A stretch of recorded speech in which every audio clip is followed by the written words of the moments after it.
ये है talks news network और आप देख रहे हैं पॉलिटॉक्स, राजनीति का कच्चा चिट्ठा। राष्ट्रवादी कांग्रेस पार्टी के सुप्रीमो शरद पवार के राष्ट्रीय राजनीति में सक्रिय होते ही हाल ही में सहयोगी बनी शिवसेना की प्रतिक्रिया आई है।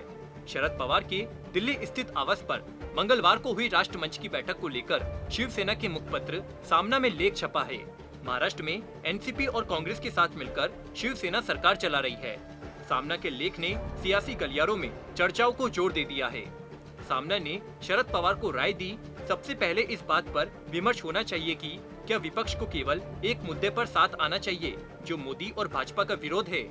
शिवसेना के मुखपत्र में लिखा है, प्रधानमंत्री नरेंद्र मोदी और उनकी सरकार की लोकप्रियता पहले जैसी नहीं रही, उसमें जबरदस्त गिरावट आई है, लेकिन उस गिरावट वाली जगह पर फिलहाल विपक्ष बढ़ रहा हो, फल फूल रहा हो, ऐसा भी नजर नहीं आ रहा है।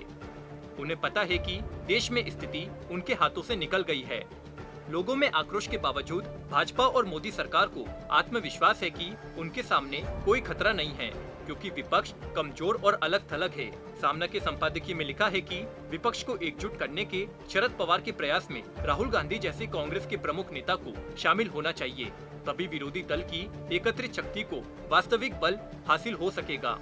ये सच है कि राहुल गांधी मोदी की कार्यशैली पर, उनकी गलतियों पर हमला करते हैं, लेकिन ट्विटर के मैदान में।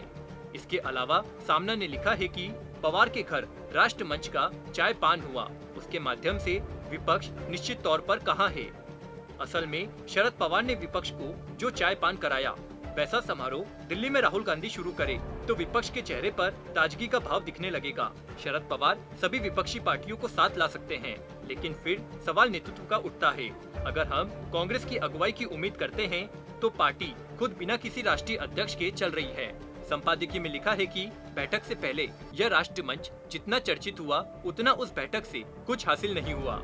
बता दें कि पूर्व केंद्रीय मंत्री और तृणमूल कांग्रेस की उपाध्यक्ष यशवंत सिन्हा ने अन्य नेताओं के साथ राष्ट्रमंच की स्थापना की थी। सामना में तंज कसते हुए लिखा गया है कि शरद पवार के दिल्ली स्थित घर में राष्ट्रीय मंच की चाय पार्टी ने विपक्ष की सही स्थिति को दिखाया है कि विपक्ष कितना संगठित है। देश में कई ज्वलंत समस्याएं हैं, लेकिन उनके समाधान के लिए कोई विजन सरकार के पास नहीं है। सरकार को वह विजन आदि देने का काम राष्ट्रमंच करेगा, ऐसा कहा गया।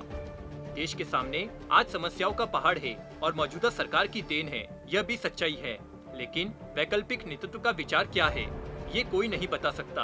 विपक्षी दलों को एकजुट होना चाहिए, यही संसदीय लोकतंत्र की जरूरत है, लेकिन बीते 7 वर्षों में राष्ट्रीय स्तर पर विपक्ष का अस्तित्व बिल्कुल भी नजर नहीं आता है। पश्चिम बंगाल में ममता बनर्जी, तमिलनाडु में स्टैलिन, बिहार में संघर्ष करके बीजेपी नीतीश कुमार की नाक में दम करने वाले तेजस्वी यादव, तेलंगाना में चंद्रशेखर राव, आंध्र में चंद्रबाबू, जगमोहन, केरल में वामपंथी और महाराष्ट्र में उद्धव ठाकरे, शरद पवार और कांग्रेस ने एक साथ आकर जिस तरह से बीजेपी को रोका, वही वास्तव में विरोधी दलों का असली विचार मंथन है।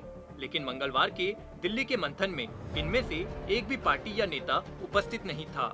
पॉलिटॉक्स ब्यूरो, महाराष्ट्र। ये है टॉक्स न्यूज नेटवर्क और आप देख रहे हैं पॉलिटॉक्स, राजनीति का कच्चा चिट्ठा।